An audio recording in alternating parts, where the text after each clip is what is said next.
Grabe naman siya. Tanong ko lang, anong bagay hindi nagpapatulog sa'yo? Kasi tara na! Yung pusa ko po mainit. Pusa. Anong klaseng pusa siya? Si Asher po, gray hand. Baka pwede maging boyfriend ni Barbie? Kasi po may mga pusa po sa labas. Meow! So yun lang, meow! Opo, nakikipag-away po kasi siya. So, ano yung ginagawa mo para makatulog? Ano po, bumababa po ako sa kanya tapos pinapakain ko po siya para malipat po yung attention niya dun sa food. Mga iyak ng aso sa gabi. Iyak ng aso sa gabi. Sa tingin mo, Jim, ba't sila nag-iiyak?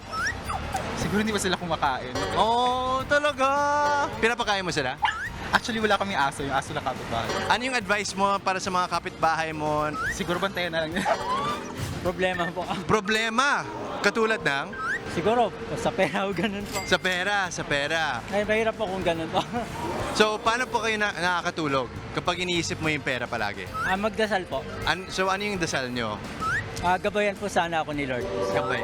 Aking problema. Yun. Academics. Anong subject? Foreign language, Foreign language. Japanese, Nihongo. Okay, pwede pa sample ng Japanese. Kaya ano yung ginagawa mo para makatulog? Mostly, ini-exhaust ko lang talaga yung sarili ko from my work. May small business po kasi ako, so Uy, small business. Sige nga, ano yung small business mo? I draw stickers. Follow me at Studio We po. Kitang-kita. Anong bagay ang hindi nagpapatulog sa'yo? Malalim, sir. Malalim ba? Hindi, ano? Pagka puyat ka, natural, sir, hindi ka naman agad makakatulog dahil sa kakulangan ng pahinga mo.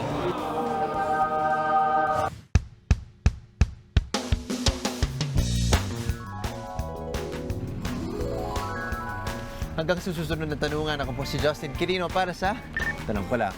Kuya, tara na. Tara na. Thank you po. Mga kapatid, Justin Quirino po. Masayang kwentuhan at makapulahang informasyon ang hatid namin tuwing umaga. Kaya mag-subscribe na at mag-follow sa social media pages ng News 5.